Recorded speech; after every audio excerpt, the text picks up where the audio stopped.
When this poor kid began tinkering with engines, nobody could have guessed that he would one day create some of the most expensive cars in the world. This is Frederick Henry Royce, born in 1863 in Alwilton in England. Henry was the youngest of 5 children. His parents, James and Mary, ran a flour mill. James had followed in his father's footsteps, but he lacked business skills. Profits were meager, and for many years the Royce family lived in poverty. Things got worse, and in 1867 they had to file for bankruptcy. Hoping to carve out a better life for themselves, the family moved to London. By this time, the 4-year-old Henry already had his first job, a bird scarer on a local farm. His pay, 6 pence a week. Then, in 1872, disaster struck again. Henry's father passed away. Now, all the children had to chip in to make ends meet, including the 9-year-old Henry. He began selling newspapers and delivering telegrams. Henry's early years of poverty had a profound effect on him. And by the time he turned 15 years, he had completed only 1 year of school. As a young teenager, he began an apprenticeship with the Great Northern Railway Works. His aunt had offered him some financial support, and despite not having a formal education, Henry grasped every opportunity to educate himself, studying algebra, French, and electrical engineering in his free time.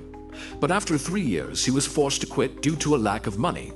After quitting his apprenticeship, Henry briefly worked at a tool-making company in Leeds, and then for the Electric Light and Power Company in London. In 1882, he moved once again, this time to Liverpool, where he continued to work for the Electric Light and Power Company. His true ambition was to make engineering his full-time job, however. So at 22 years old, he started a business with his fellow engineer friend, Ernest Claremont. They named it F.H. Royce and Company. And for the next few years, they worked around the clock to make electrical components, such as doorbells and dynamos. The company kept expanding, and by 1894, they were already making electric cranes too. But Henry's interest started taking him somewhere else: motor cars. While Henry Royce plays a vital role in the Rolls-Royce story, the brand's name suggests there's also another person that we shouldn't forget, and that person is Charles Stuart Rolls. Born in 1877 in London's affluent Berkeley Square, Charles Rolls was the youngest child of Lord and Lady Langattock. Having developed a passion for engineering from very early on, he went on to study mechanical engineering at Trinity College in Cambridge. Charles knew how to stand out. Having gained a reputation for tinkering with engines, he earned himself the nickname Dirty Rolls. And during his studies, he was the first undergraduate to own a motor car after having traveled to Paris to buy a Peugeot Phaeton at the age of 18. At the time, this was extremely unusual, as most people hadn't even heard of cars yet. After graduating in 1898, Charles began working on a steam yacht and then at the London and Northwestern Railway. He was more interested in motoring, pioneering, and salesmanship, however, and with financial support from his father, he opened one of the first car dealerships in Britain in 1903. He named the company C.S. Rolls & Co. And for the next couple of years, he dedicated himself to importing and selling Peugeot and Minerva cars. Business was booming, and Charles used the money to fund his sporting activities. Besides being an avid motorist pioneer and racer, he was also an eager aviator. And as you can guess, both of these hobbies are anything but cheap. Unfortunately for Charles, however, his lifelong passion would eventually cost him more than just his money. When running his company, F.H. Royce and Company, Henry became increasingly interested in motor cars. In 1901, he decided to improve a second-hand 2-cylinder DeCalville car that he had bought. But he wanted more, and so he decided to build a car on his own. Henry had an instinctive desire for perfection, and having found construction faults in the DeCalville, he vowed to do better. By the end of 1903, he designed and built his first petrol engine, and by the next year, he drove his first Royce 10-horsepower motor car into town. By now, 2 decades had passed since Henry set up the company. His first car was a success, and so he set out to create another one. and another. Of the three cars that he had built, he gave one of his business partners, Ernest Claremont, and the other he sold to one of their shareholders, Henry Edmunds. And it was this Henry Edmunds who would eventually arrange the meeting between Rolls and Royce. Henry Edmunds was a shareholder in Royce's company and a friend of Rolls. After having bought one of Royce's cars, he began boasting to Rolls about it. At the time, Rolls was frustrated with only being able to sell foreign imports in his company, so Edmunds arranged a meeting. Little did Edmunds know that the meeting would change the future of motoring forever. While Rolls had always preferred 3- and 4-cylinder cars, Royce's 2-cylinder vehicle made a big impression on him. Within minutes of seeing it, he knew he had found what he was looking for. He took the motor car for a drive and agreed on the spot to sell as many motor cars as Royce could build. The two men made an unusual duo. There was not only a massive age gap, but also a class and education gap. For starters, Royce was 41 years old, while Rolls was only 26. The young Rolls had enjoyed a fancy education at the prestigious Trinity College, whereas Royce's skills were largely self-taught. And while Rolls had spent his young adult years racing around in his fancy cars, Royce had been working hard to make ends meet. Would they be able to see eye to eye?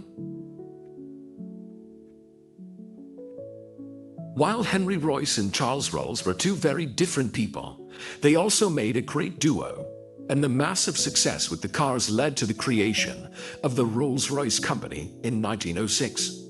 Then came the launch of the 6-cylinder Silver Ghost. Within a year, it was hailed as the best car in the world.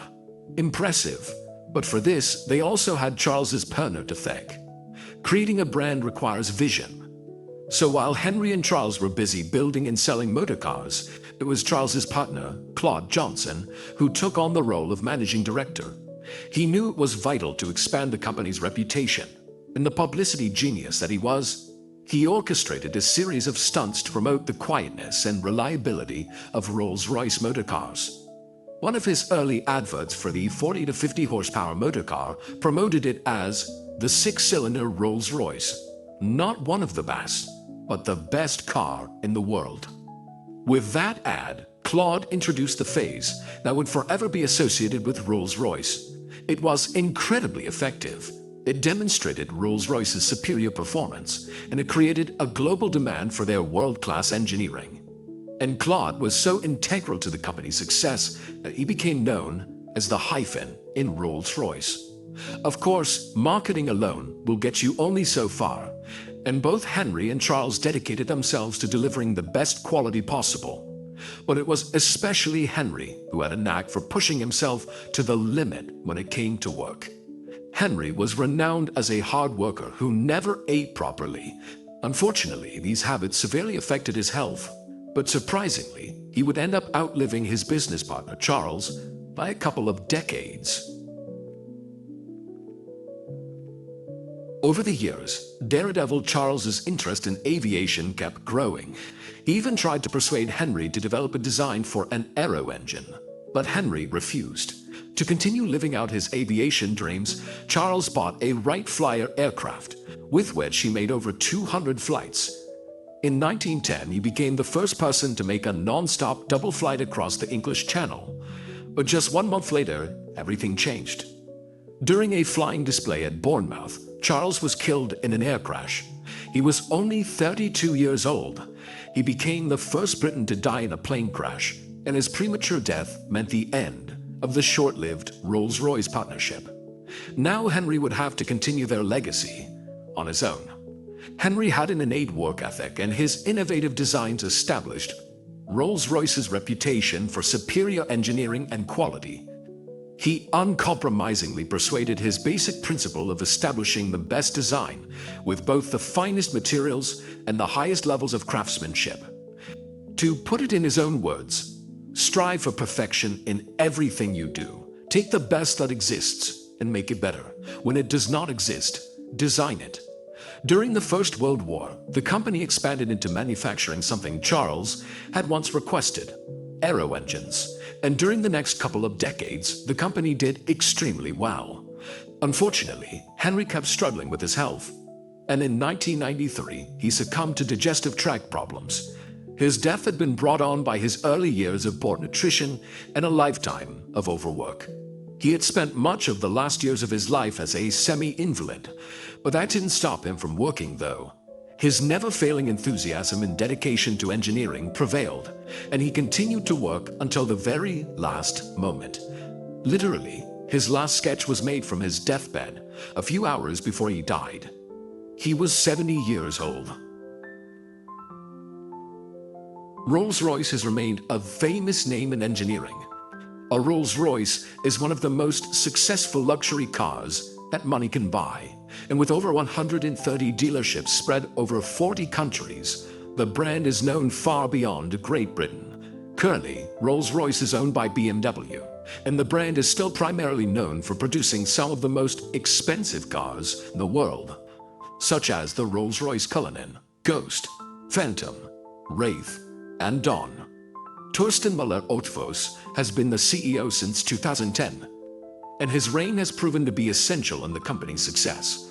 But it's the vision of Sir Henry Royce and Sir Charles Rolls that truly made Rolls-Royce what it is today. A symbol of pure and unadulterated wealth. Something tells me the two men would be proud. Had you already heard of the many people involved in Rolls-Royce's history?